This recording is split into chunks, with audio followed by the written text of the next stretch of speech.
sejarah uang adalah dahulu kala manusia belum mengenal dengan namanya uang. Mereka mencukupi kebutuhan hidup sehari-hari dengan memanfaatkan hasil alam. Mereka butuh makanan, pakaian, bahkan tempat tinggal pun mereka buat sendiri dari hasil alam. Setelah mereka sadar bahwa hasil alam itu tidak mencukupi kehidupan mereka, barulah mereka melakukan sistem barter, yang mana sistem barter itu yaitu penukaran barang satu dengan barang yang lainnya dengan kesepakatan dua belah pihak.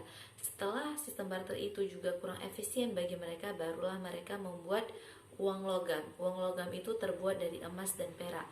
Pada saat itu jarak uang logam itu lumayan lama karena uang logam saat dulu itu lebih efisien.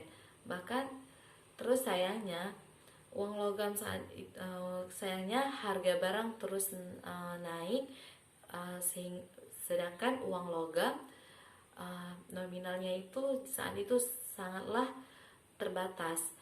Barulah mereka membuat uang kertas. Dari situlah sampai dengan uang kertas itu lebih efisien karena nominalnya jauh lebih tinggi daripada uang logam.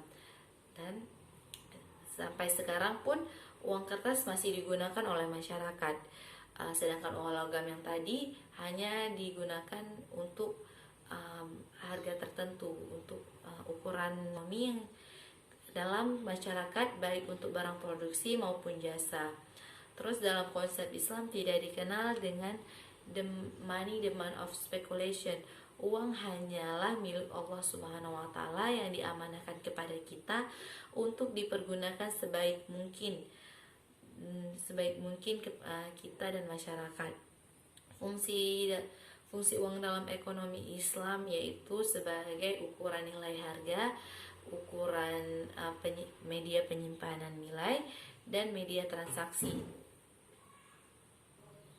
Selanjutnya itu ada jenis-jenis uang, yaitu uang memiliki jenis yang beragam tergantung peredaran dan pembuatannya, yang masing-masing dapat diuraikan seperti berikut. Berdasarkan peredarannya, uang kartal. Uang kartal itu adalah uang yang sekarang beredar di masyarakat, yang sah dan wajib untuk digunakan dalam melakukan transaksi ekonomi sehari-hari. Terus ada uang giral, yang mana uang giral tidak sama dengan uang kartal. Kalau uang kartal itu sah dan wajib dilakukan dalam masyarakat, sedangkan uang giral tidak sah, karena uang giral hanya bisa dipergunakan oleh kalangan tertentu. Terus berdasarkan pembuatannya, kalau uang logam, pembuatannya uang logam dari namanya aja berarti uang logam terbuat dari emas dan perak. Terus dengan uang logam tuh punya 3 macam nilainya, yaitu nilai intrinsik dari bahan yang digunakan untuk membuat uang logam. Terus ada nilai nominal dan nilai tukar.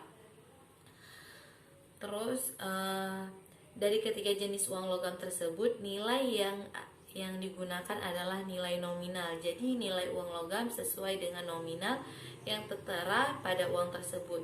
Selanjutnya itu ada uang kertas, yaitu jenis uang kertas ini yaitu uang yang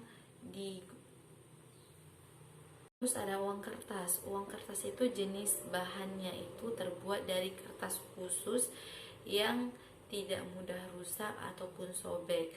Terus uang kertas didesain sedemikian rupa sehingga kita dapat mudah mengenalinya. Kayak uang 5.000 warnanya itu kuning, uang 10.000 warnanya itu sekarang ungu, sampai uang 100 pun itu semuanya itu berbeda supaya mudah kita mengenalinya. Terus ada mengenal hukum uang kertas, yang dimana